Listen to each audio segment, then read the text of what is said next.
नमस्कार, आप देख रहे हैं एसपीएन 9 न्यूज और मैं हूं आपके साथ मनीष कुमार सैनी। कांग्रेस के पूर्व अध्यक्ष राहुल गांधी ने जातीय जनगणना की वकालत करते हुए कहा कि मैं तो कहता हूं कि जातीय जनगणना करा लीजिए, यह तो पता लगे कि देश में कितने पिछड़े, दलित और आदिवासी आदि हैं।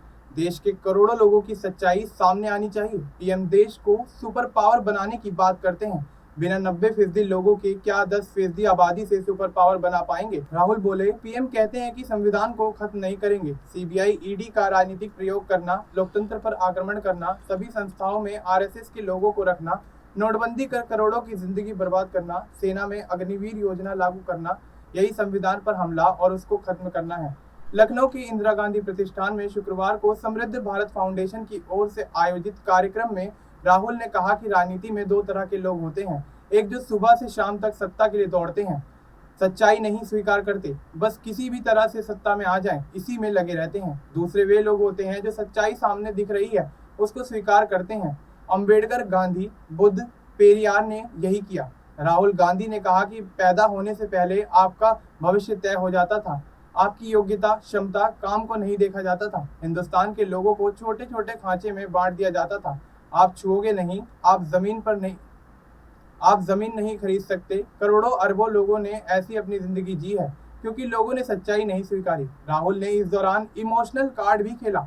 उन्होंने कहा कि एक नेता सुबह उठकर सिर्फ यही सोचता है कि सत्ता कैसे मिलेगी, मेरी उसमें रुचि नहीं है। मेरे लिए राजनीति जनता की मदद करने का औजार है। राजनीति मेरे लिए नशा नहीं है। मैंने अपने दादा पिता की लाश देखी है। कोई नेता सुबह उठकर सूट बूट पहनकर वीडियो बनाता है। मैं स्पष्ट हूं कि मुझे 90% लोगों को भागीदारी दिलानी है। उन्होंने खुद को ईडी द्वारा पूछताछ के लिए बुलाए जाने पर कहा कि मैं वहां गया था ताकि यह देख सकूं कि लोकतंत्र की हत्या कौन कर रहा है। मैं सोच रहा था कि मेरे परदादा ऐसी सेल में 12 साल तक कैसे रहे होंगे, मुझे भी 10 साल रहना चाहिए। राहुल ने कार्यक्रम में उपस्थित लोगों से सवाल जवाब भी किया। पीएम मोदी से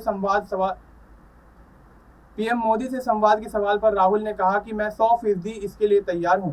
मैं जानता हूं कि पीएम संवाद नहीं करेंगे। मेरे राष्ट्रीय अध्यक्ष भी तैयार हैं। पुरानी पेंशन के सवाल पर राहुल ने कहा कि हम इसे बहाल करेंगे। हमने अपने घोषणा पत्र में 5 गारंटी के तहत सभी वर्ग को शामिल किया है। संस्थाओं के निजीकरण के सवाल पर उन्होंने कहा कि रेलवे जैसी बड़ी संस्थाओं का अंधाधुंध निजीकरण ठीक नहीं है। शिक्षा, स्वास्थ्य में सरकारी नौकरी मिले, यह हमारा प्रयास होगा। सम्मेलन की अध्यक्षता सामाजिक चेतना फाउंडेशन न्यास के संस्थापक, इलाहाबाद उच्च न्यायालय के पूर्व न्यायाधीश वीरेंद्र यादव ने किया। उन्होंने कहा कि संविधान हमारी समानता और क्षमता को सुनिश्चित करता है। पहले सत्र में आंध्र प्रदेश उच्च न्यायालय के पूर्व मुख्य न्यायाधीश जस्टिस वंगाला ईर्ष्या ने कहा कि आज संविधान न होता तो ओबीसी, एससी, एसटी और अल्पसंख्यकों को उनके हक और अधिकारों को कभी न दिया जाता। न्यास के महासचिव अधिवक्ता महेंद्र मंडल ने कहा कि समाज के लिए संविधान इस तरह आवश्यक है जिस तरह जीवन के लिए ऑक्सीजन। सम्मेलन को फ्रैंक हुजूर, नीरज पटेल, मेजर शेखर और तारिक सिद्दीकी आदि ने संबोधित किया। राहुल गांधी ने कहा, पीएम मोदी नहीं 21वीं सदी के राजा हैं। उन्होंने संसद, कैबिनेट और संविधान से लेना देना नहीं है। उनके कुछ फाइनेंसर हैं, असली ताकत उनके पास है। बहुत सारे अनपढ़ राजा भी जनता की बात सुन लेते थे, किंतु पीएम मोदी लोगों की बात नहीं सुनते। पब्लिक सेक्टर, न्यायपालिका, मीडिया, सेना में दलित पिछड़ों के रास्ते बंद हैं। उनके सारे नेता कह रहे हैं कि आरक्षण को खत्म कर देंगे। मैं कहता हूं कभी नहीं कर सकते।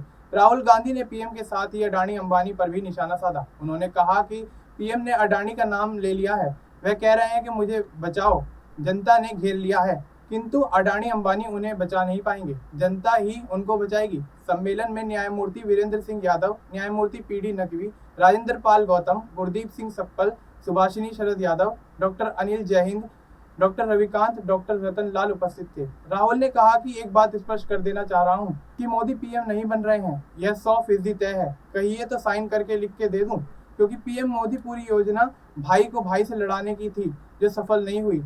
अगर ईवीएम पर कब्जा नहीं हुआ तो उनकी 180 से ज्यादा सीटें नहीं आएंगी। राहुल गांधी ने कार्यक्रम शुरू होते ही ठाकुरगंज की 7 साल की बच्ची जैनब अली मंच पर एक पोस्टर लेकर पहुंची। इसमें लिखा था, मक्का और मदीना जाके राहुल मामा के लिए दुआ की है, मुझे अपने मामा राहुल गांधी से मिलना है। राहुल ने इसे पढ़ा और बच्ची को गले लगाया। बच्ची ने राहुल गांधी को अपना ख्याल रखने के लिए कहा। जैनब की मां जहां आरा ने बताया कि 11 जनवरी को हमने मदीना जाकर राहुल गांधी के लिए दुआ की है। मैं और मेरा परिवार लंबे समय से पार्टी से जुड़े हैं। देश और दुनिया की तमाम बड़ी अपडेट्स के लिए आप देखते रहिए SPN 9 न्यूज। मिलते हैं आपसे अगली वीडियो में, तब तक के लिए नमस्कार।